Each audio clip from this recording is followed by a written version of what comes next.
இது நம்ம முதல் வீடியோ பதிவில் பார்த்த செங்குளவிகளுடைய உடம்போடைய அமைப்பை பற்றிய இரண்டாவது வீடியோ.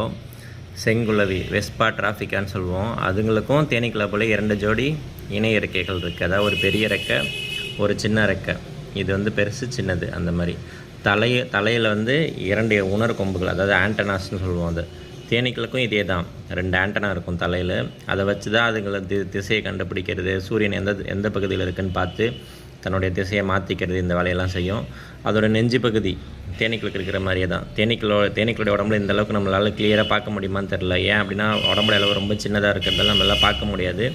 இதில் ரொம்ப கிளியராக பார்க்க முடியுது. தலையில் 2 உணர் கொம்புகள் இருக்கும், 2 நெஞ்சு பகுதியில் லட்சக்கணக்கான முடிகள் இருக்கும். அதுக்கு அடுத்தது 6 கால்கள். இவங்களுக்கும் தேனீக்களை போலேயே 6 கால் தான். தேனீக்களுக்கு போலன் பேஸ்கெட் இருக்கும் சென்டராக இருக்கிற காலில். இவங்களுக்கு வந்து அது இல்லை. ஏன்னா இந்த காலுமே நார்மலான வடிவமைப்பில் தான் இருக்குது. இது 2 பெரிய கால், இது ரெண்டு இணைக்கால்களுமே 2 சின்ன கால். இதில் போலன் பேஸ்கெட் இருக்கிறதுக்கான எந்த அறிகுறியும் இல்லை. ஏன்னா இவை வந்து மற்ற பூச்சிகளை தான் உணவை எடுத்துக்கிறத தவிர தேனையோ மகர்ந்த தூளையோ கலெக்ட் பண்ணுறது கிடையாது இந்த குளவிகள் வந்து. அதே மாதிரி தான் வயிற்று பகுதியில் வந்து அந்த மஞ்சள் பட்டையும் கருப்பு நிற வயிற்று பகுதியும் இருக்குது இதுங்களுக்கு. ஃபஸ்ட்லேருந்து இன்னொரு தடவை பட்டலாம். செங்குளவிகளுக்கு நான்